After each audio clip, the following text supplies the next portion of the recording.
Veni Creator Spiritus, mentes tuarum visita, implesso per la gratia,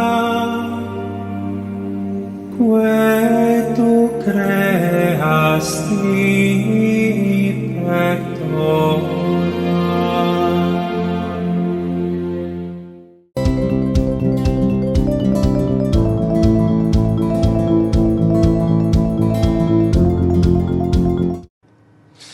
Écoutez, Christophe, Adeline, vous allez le voir sur ces images de David Kouloum. Ici, le quartier est totalement bouclé. Beaucoup de camions de pompiers sont présents. 60 véhicules ont été dépêchés. 153 hommes ont été engagés pour donc mettre fin à cet incendie. Ils ont été sonnés aux alentours de 3 heures du matin. Ici, c'est la toiture qui est touchée, notamment cette flèche, plus précisément ce campanile de 36 mètres de hauteur. Vous le voyez, les pompiers sont toujours en train de s'activer sur...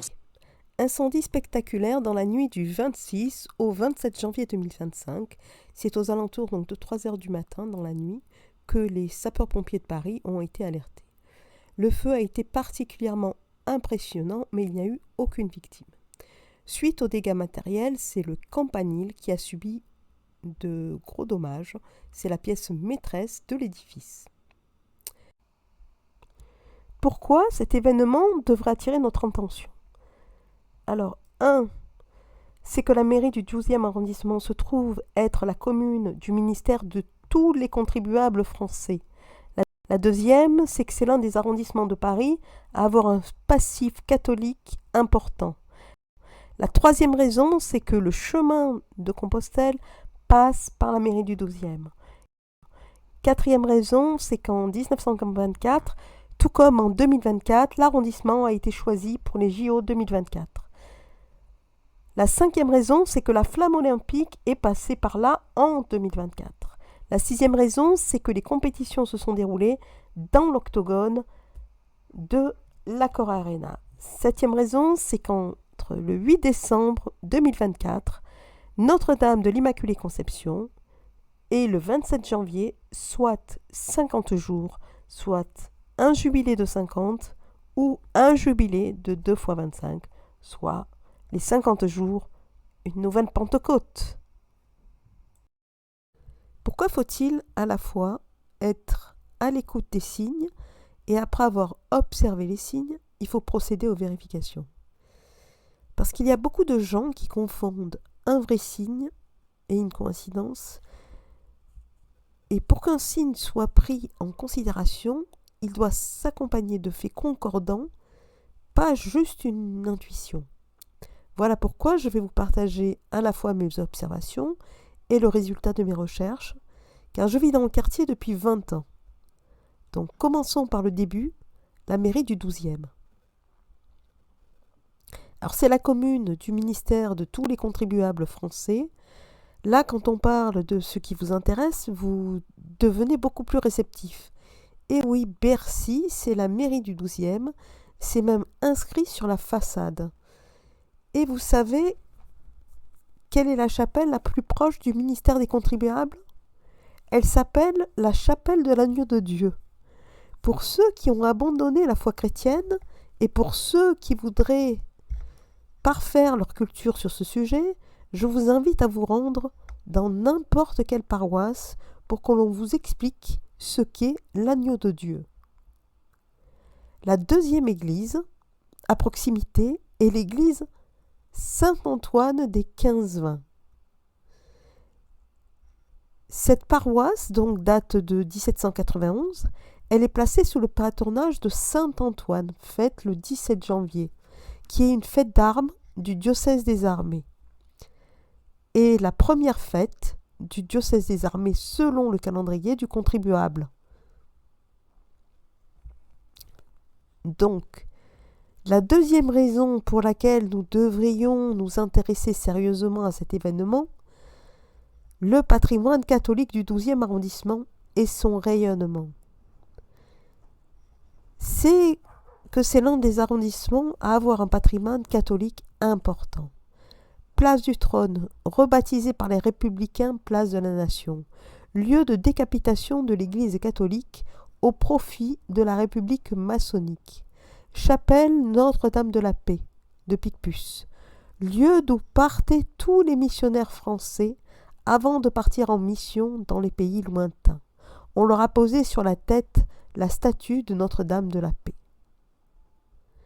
Église Notre-Dame de la Nativité de Bercy, lieu où Louis XIV, assistant à une messe, a fait lever l'impôt sur le vin, suite à la plainte d'un marchand de vin du quartier qui se plaigna de ne pouvoir vendre son vin à cause des taxes. Suite à cela, la France devint un marché important du vin international. Les filles de la Charité de Saint-Vincent-de-Paul, qui se trouvait au 77 rue de Reuilly, l'hôpital d'Angers, et dont faisait partie Catherine Labouret, la voyante du 140 rue du Bac, et où elle décédera en face de l'actuelle église Saint-Éloi un 31 décembre 1876.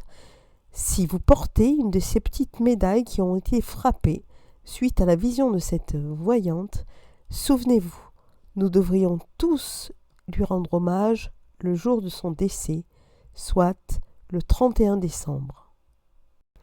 Le chemin de Compostelle passe par la mairie du 12e arrondissement. Et oui, donc le chemin de Compostelle passe bien par la mairie du 12e arrondissement. Il y a quelques années déjà, je m'étais rendu compte que la rue de Charenton était la route qui nous reliait à l'Italie par la route nationale 6. Le soir du 6 novembre, je m'aperçois qu'ils ont posé des clous devant mon immeuble. Et le 6 novembre, c'est la fête de Saint-Léonard, le saint patron des prisonniers. Depuis, je me suis renseignée et j'ai trouvé un article qui en parle, mais pour la petite histoire, l'événement est passé inaperçu. C'est d'ailleurs moi qui ai fait la remarque à mon voisinage. Donc, la mairie du 18 et de la mairie du 12e, est sur cet itinéraire. Quatrième raison. 1924-2024, le retour des JO dans le 12e arrondissement. Pour ceux qui ont encore la naïveté de croire que ces événements ne sont que des divertissements, je ne peux rien pour vous. Je ne vous juge pas, mais ce que je vais dire là, vous ne pouvez pas l'accepter. Ce contenu n'est donc pas accessible pour vous. Pour les autres, ceux qui ont conscience que c'est autre chose qu'un divertissement, eh bien oui, le 12e arrondissement a déjà accueilli les JO de 1924, mais aussi l'exposition coloniale de 1900.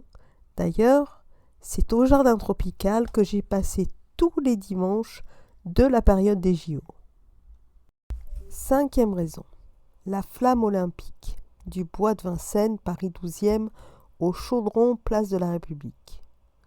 Même quand ils utilisent les termes comme INSEP, le temple sportif, ou allumage du chaudron, place de la République. Tout ceci semble être lié à autre chose qu'à du festif et de l'événementiel. Donc, oui, j'ai suivi de loin le passage de la flamme olympique, et quand on regarde les lieux et les itinéraires, rien ne paraît anodin. Tout ceci semble définitivement occulte.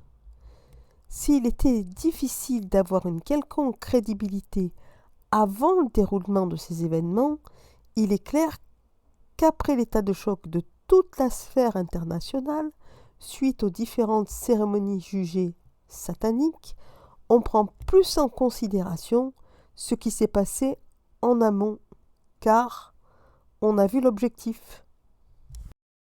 Sixième raison. Les compétitions qui se sont déroulées dans l'octogone de l'Accor Arena.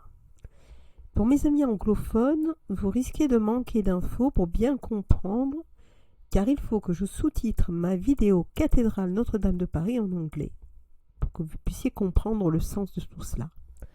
Pour ceux qui ont vu la vidéo, Ça va vous éclairer, et pour les autres, il vous reste à aller voir. Enfin, sachez-le, ce n'est pas parce que vous mettez une information importante devant la face de quelqu'un qu'il est curieux de s'y intéresser. J'en fais l'expérience depuis plusieurs années. On peut conduire le cheval à l'abreuvoir, on ne peut pas l'obliger à boire. Pour les étrangers et les provinciaux qui ne connaissent pas les lieux, l'Octogone est juste en face du ministère des contribuables. Et pour le reste, l'Octogone, je l'ai déjà expliqué dans ma vidéo sur la cathédrale Notre-Dame de Paris. Les architectes ne choisissent pas les formes au hasard et ils sont même formés à la géométrie sacrée. Le pochoir est choisi en fonction du résultat que l'on veut obtenir. C'est maintenant qu'il faut reprendre les vidéos et photos de l'incendie de la mairie du 12e et la destruction de son campanile octogonal. 7e raison. Enfin, pour la dernière raison, il y a 50 jours entre le 8 décembre, cérémonie de la cathédrale Notre-Dame de Paris, et l'incendie de la mairie du 12e. Quand vous voulez savoir qui fait quoi, il faut apprendre à compter. Ça vous donne une orientation sur qui. Le 50, c'est un jubilé chez les juifs, ou 2 jubilés de 25 chez les catholiques, ou c'est la nouvelle Pentecôte. L'avenir nous le dira, mais pour avoir une petite idée, il faut aller prendre le texte du jour sur le missel de Saint Pie V. Mon bien-aimé, je t'adjure devant Dieu et le Christ Jésus, qui doit juger les vivants et les morts, par son avènement et son royaume. Prêche la parole, intervient à temps et à contre-temps, reprend, supplie, menace, en toute patience et doctrine, car un temps viendra où les hommes ne supporteront plus la sainte doctrine, mais ils se choisiront une foule de maîtres selon leurs désirs. Avides de ce qui flatte l'oreille, ils détourneront l'oreille de la vérité pour l'ouvrir à des fables. Donc enfin, si on ajoute à cela que toutes les églises sont la propriété des communes et que la cathédrale Notre-Dame de Paris semble avoir été transformée en un temple maçonnique, les événements du 27 janvier ne paraissent plus aussi anodins qu'ils auraient pu. Par ailleurs, nul ne peut oublier cette date du 27 janvier 2025 où les représentants des nations, sauf Vladimir Poutine, qui n'a pas été convié, sont à Auschwitz pour commémorer la libération du camp par les Russes. Je vous laisse le soin de vous faire votre propre opinion. Merci.